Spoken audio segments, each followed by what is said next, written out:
Welcome to QG Connect, where we interview industry leaders on their perspectives around data governance and data science. My name is Bharat Shari, and I'm really excited about our guest today. With me, I have Minhaaj Rehman, CEO and Chief Data Scientist at Psyda. Welcome to QG Connect, Minhaaj. Thank you for having me, Bharat. It's nice to be here. I'm really looking forward to delving deeper into some of the areas that we'll be discussing today. So maybe to help us get started, Minhaaj, I was wondering whether you could tell us about what Psyda does.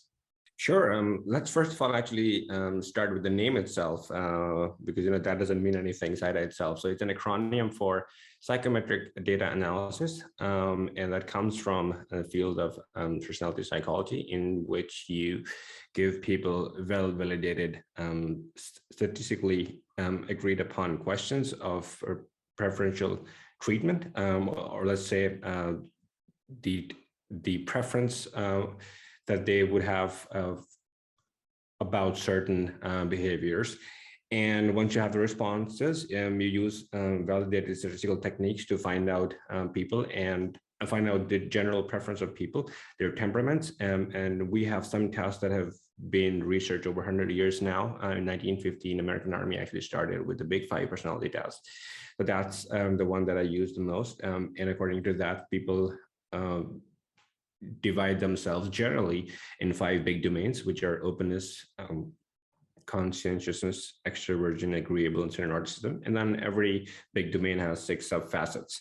And when I started working in the field of machine learning and AI, I found out that people were gathering data about their consumers online. And once you have that data, they're trying to predict their next move by applying algorithms on that. And I was just wondering if there's a level below that level, and we could actually condense that essential information into a higher dimension. And it turned out that instead of waiting for the data to be generated and then predict the next moves, what we can do is we can find out the essential human features and the demographical information to match with it, to be able to predict them despite let's say if we don't have the data, how can we actually predict from the zero, from the ground level? And we can actually do that with the psychometric data. So I started working on that, and I started talking about that, and people got really interested in that. It got bigger and bigger at a point where I actually had to start a whole company to be able to deal with the amount of work that we were getting, and it's going wonderful. Thanks, Minhaaj. No, I think the timing, especially, I think that might have played a significant factor, and you can correct me on this, but I feel like the last couple of years, with everyone like at home due to COVID, the impact or the volume of the data that's been generated by all of us, like shopping online, things like that, I feel like that might have accelerated the reason you had started this company. Am I right on that account? Exactly. We've been around for 2 years now, just about the time when the COVID started. And if you look at the industry statistics, online businesses and technology businesses, the stock shot up after COVID-19 because everyone was forced to come online. That also partially explains why the demand for work that I do has outgrown previous predictions as well. So that's one reason why it expanded to the level it did. Excellent. No, we're really intrigued by that. And could you maybe talk about what your role at Psyda is? Sure. I am the one actually who work on algorithms, but if you're starting a company, you took the executive roles to actually take the word out to people, explain, have meetings and talk about what you do, and also on the technical end, which is the applied research side of how the thing would work, that I deal with myself. So I also assume the role of chief data scientist. Other than that, we have the technical team, of course, the sales and marketing, and your normal organization roles. Excellent. No, it's very, very interesting. I mean, if you take yourself back to maybe before you started Psyda, what made you decide to get into data science in the first place?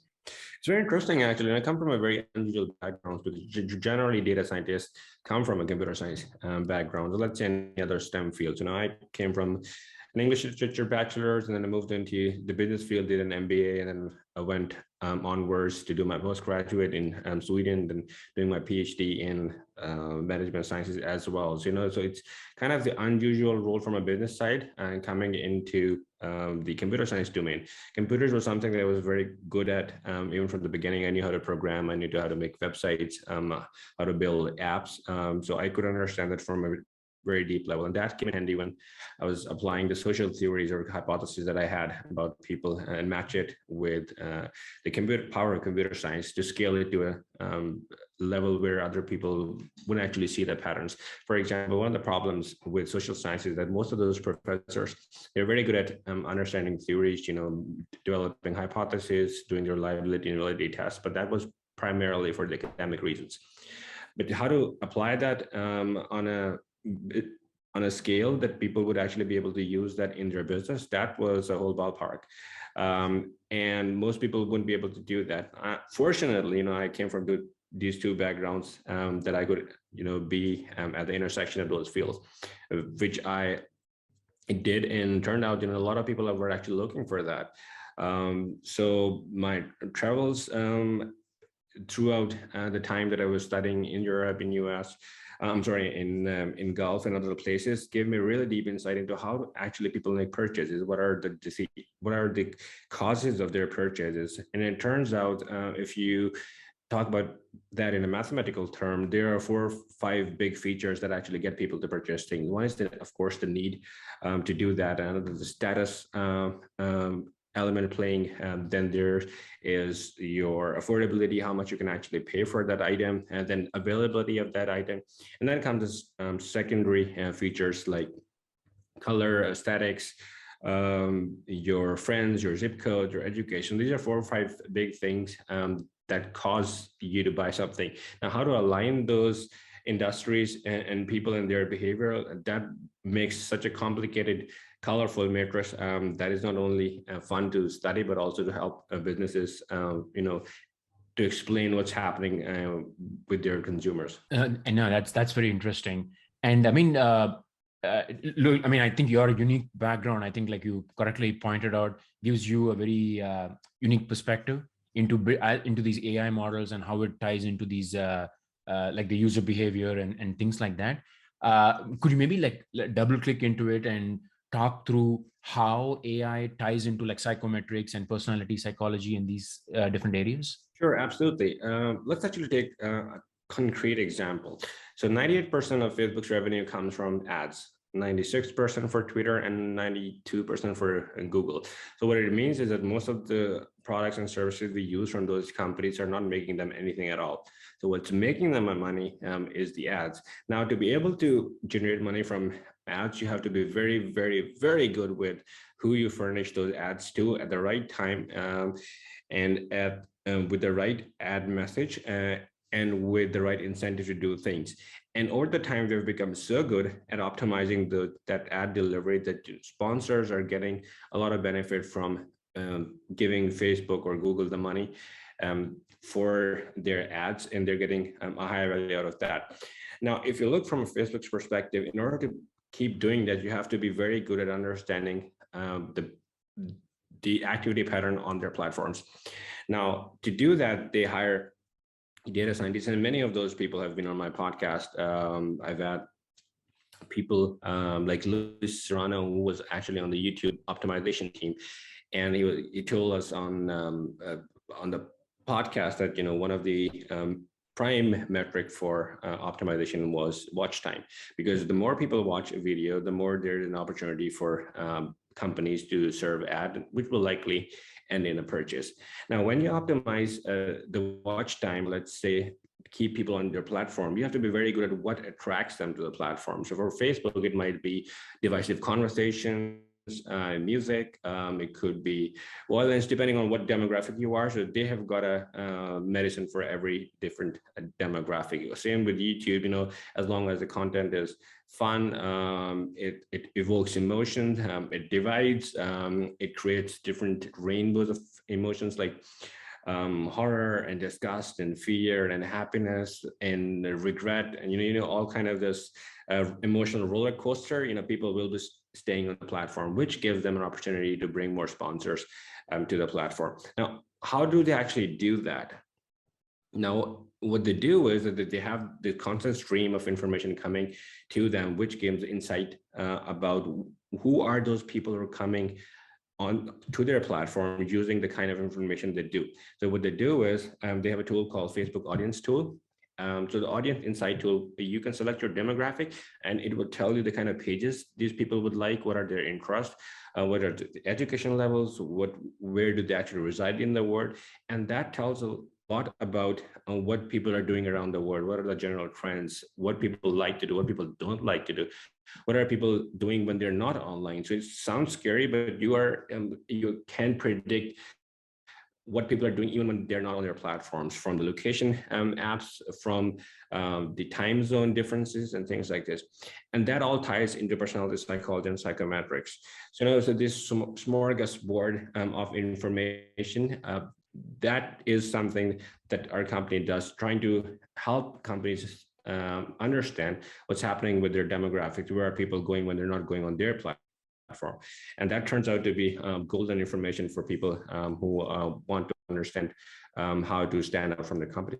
No, I mean, I think I definitely agree. I mean, one of the things, speaking as someone from the marketing area, I know like a lot of these marketing campaigns, like you pointed out, once on Facebook, even the marketing campaigns that companies want to execute, it's that like that psychometric data is like a golden trove of information that a lot of companies don't necessarily publicize, but that's something that they heavily leverage as they sort of launch their campaigns across these different platforms that you mentioned. And I was curious, I mean, in terms of AI, like you pointed out, like this data really feeds those AI models and those predictive analytics that these companies use to push like very personalized messaging and relevant messaging. But I was wondering, like, when you think about data governance and how it ties into data science, could you maybe talk through what your thoughts are there? I think data governance is the prerequisite for having consistent and reliable data that you can build your predictions upon. So, for example, when you're collecting data, you need to make sure that the information that you require from your consumers to be able to make a prediction, that's there, and that's not only safe, that's secure, and that's consistent. The velocity of the data, the veracity of the data, and the volume of the data, everything is taken care of. And then also you have a central repository where different teams can actually plug in and use that data. And then certainly from the security point of view, you have different platforms that would use that information. For example, you have to comply by GDPR, CCPA, PCI DSS, HIPAA, and all other standards. And that is very useful in terms of having data integrity.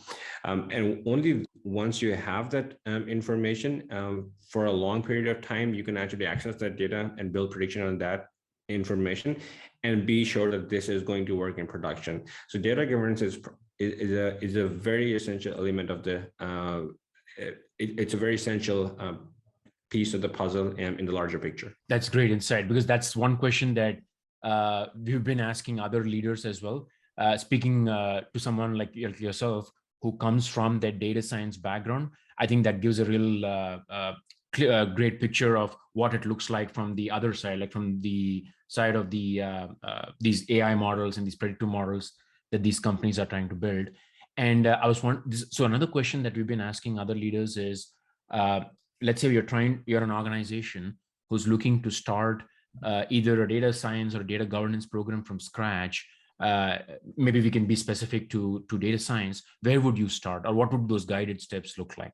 Well, I guess it also depends on the size of the organization. So if you're starting from zero or the ground, you're a startup, you need to first set up a system where you could actually collect customer data. That could be Excel files, or let's say simple SQL databases online. And once you have that information, you need to make sure that your online forms through which you actually gather the data, they're all piped into a central business warehouse or a database that is not only replicated, but it is also consistent. So you, on your forms, you have a mandatory fields so that customers are not allowed to actually skip some of the data. So to make sure you build a system through which you securely and consistently collect the information. And as you climb up the ladder of expansion, then you would have to bring in larger cloud services and external databases, and you have to have different availability zones. And from then onwards, sky is the limit.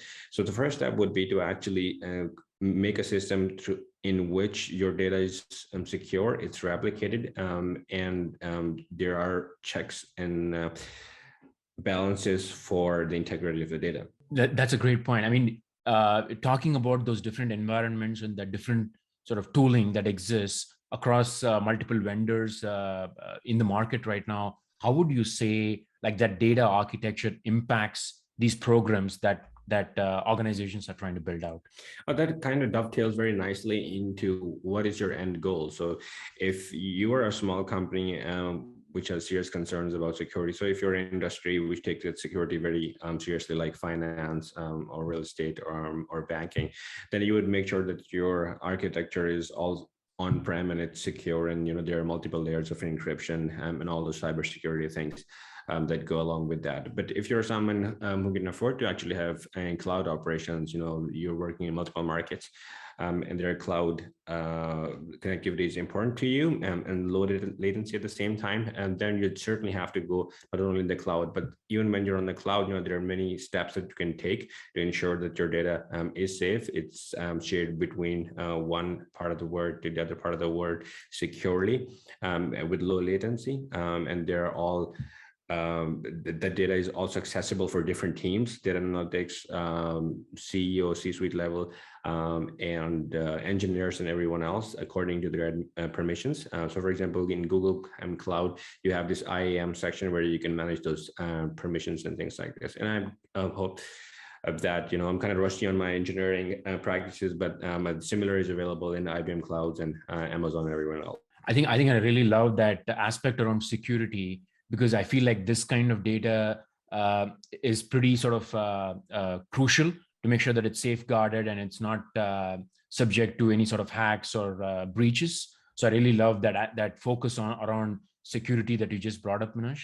And I know like there's different teams that own maybe different segments of data. Let's say the marketing team owns like the data that they use to launch these campaigns. There's other teams within the organizations who do the same. But if you take a step back, who would you say owns the data in an organization? Would it be someone at a centralized level, or a team at the centralized level, or more of a decentralized model? Well, that's a perennial debate, which can get you in a lot of trouble on LinkedIn forums and walls where people, have vehement arguments about who should actually own the data. But I guess the first point of contact is, of course, the engineering team. Where you have the database, they are checking the integrity of the data, and you have that data available. And then senior management decides which data actually belongs to what department and how much of that they can actually access. So because, for example, talking about data science perspective, data scientists are always hungry for more information, little bits and pieces that they can actually use to create some kind of correlation, dividing features into sub features, dates into different formats, and correlated with sales information. So they are always out there for more data, but that's not always available, because, for example, in large organizations, there's a huge bureaucracy before they could actually get to the data that they want. And by the time that they actually have a decision about the data that they can have or not, that critical time window is already missed, where they could actually furnish that information and make the models and give CEOs the actionable information. And that sometimes is a good thing. Sometimes it can make a difference between millions and millions of dollars by getting first mover advantage. So that in the end ties into what your business model is, who should access data. For smaller companies, it's probably easier to share the data with everyone. For someone with the likes of IBM or Microsoft and Google and Twitter, that might not be very feasible or even possible. And in terms of a platform like DataQG, how would you say that organizations can maybe leverage something like DataQG? Because that's another question that we've been asking. I'd love to get your take on it. Yeah, I think it's a very opportune time for conversations like this to not only foster, but it has become inevitable to have this conversation in the wake of lawsuits that have brought against big tech. And also some of the consequences, like we have this Instagram young teen and girl problems, and then we have the Facebook whistleblower, and all this actually ties into this aspect of how much data is available for these big tech companies, and how much they can actually use. Were they allowed to actually use that information, and in what way they actually use that? So in that ambience, I guess it's a very good time for initiatives like DataQG to start fostering these conversations. Yeah, I think one of the things we've really seen, and I think we had a recent guest who mentioned it, was in terms of talent. So there's a dearth of talent right now. The labor market is extremely tight. And I think that's another reason why, I mean, it's a sort of an opportune time, like you mentioned, to get into data governance, to get into data science, because this area has really sort of taken off the last couple of years due to these external factors that we already talked about. I think there's also a cultural shift in a way that, all of a sudden employees have become more powerful than the employer itself. So there's a great resignation phenomena emerging. People can actually choose their workplaces, they can work remotely. So they all of a sudden have quadruple their potential employers. And then we also have industry-wide lack of data scientists. So there's only 1/4 of the jobs that are filled by data scientists, and 3/4 of that is already, they're looking for people, and they cannot simply find the people who would fill that position. 90% of that, I was reading this report from International Data, I don't know, it was a corporation or something. So that report says that 90% of that data has never been analyzed. So companies are sitting on a mine of data that they don't know what to do with. So I guess this is a very good time for people to actually start thinking about these things. No, that's mind blowing. Like those stats you just threw out, that just sort of I think goes to show how much or to what degree this problem exists, like in terms of talent and like unused troves of data just sitting around, like you pointed out. Yeah, that's really amazing. I mean, I was also wondering, I mean, we can go into like any of these different areas, but I wanted to sort of take a step back and ask you a question. Like, let's say you wanted to put your thinking cap on and you wanted to try and predict where this market was going, maybe 3 or 5 or 10 years down the road. Where do you see data science and data management, those particular disciplines, emerging over the next decade? I'd have to put my Oracle cap on for that, not a thinking cap. But I think there's certainly areas where things would grow faster than the other industries. And I think we would need definitely more data scientists, because that's one of the discussions out there in the market also, that do we need more data analysts or do we need data scientists? And the data analyst field has been out there forever, but that still didn't prevent from data scientists from actually hoarding the high paying positions. So one of the reasons that I could think of for that phenomena is that data scientists actually predict what's going to come in the future, while data analysts can only work with the information they have at the hand. Now, they don't have the tools to actually predict what the future is going to look like, or what areas to actually explore, or use different algorithms to find out some kind of information that other people don't have. And this is exactly why they are so in demand. So I think there's a huge scope for data scientists, machine learning engineers, machine learning researchers, computer vision specialists. But with that said, 90% of the AI projects fail also. It's because the way we actually look at these projects is very complicated. Sometimes AI is not even needed. Simple deterministic logic can be used. So there's, when you get on top of a bandwagon, it can take you anywhere. So you have to be very careful about where to actually use that information. But with that said, the room for where AI must be used and should be used, that's so huge that the trends can only go north. Excellent point, Minhaaj. I think that one of the other things I was reading about, I think this was like a couple of weeks back, was about how these fields might be intersecting in the future, where historically it used to be that like you had data engineers, you had data scientists, but in the future, these fields might be sort of merging or overlapping to a large extent. And I think that's why it's even more critical, at least in my mind, why you can't like really be in that silo anymore. You really need to understand how your data is being used to build these models. And then likewise, from the data scientist perspective, you need to understand where your data comes from. So that really ties into what I think you were just talking about in terms of the talent being really critical moving forward. I think that's a great point to end on, frankly, Minhaaj. I think we can keep going, but I feel like we're running a little bit short on time. Before we end, though, I wanted to quickly mention that you're a power user on LinkedIn, and I wanted to understand, for someone who's trying to get in touch with you, why would they be able to find you? Sure, I'm pretty active on LinkedIn, so feel free to send me a message. A lot of people, I was actually having a meeting today, and someone told me that I was afraid of sending you a message because I don't know if I would receive a reply or not. And I was just wondering, why would someone actually think about before sending a message? If you don't get a response, it's not, but why miss an opportunity? So feel free to just shoot me a message on LinkedIn. I have a website, which is my name, minhaaj.com. Then I have a YouTube podcast. Feel free to check it out, where I interview industry leaders in a long format conversation, 2 hours, 2.5 hours. So if you're going for a long drive, just remember my podcast. That's pretty much it. Feel free to just send me a message, and you can find my work there. Really enjoyed our conversation, Minhaaj, and I'd like to second what you just said. Please check out Minhaaj's podcast. It's definitely worth a listen. So on that note, I'd like to thank you for taking the time, Minhaaj, and really enjoyed our conversation today. Thank you. It was wonderful talking to you.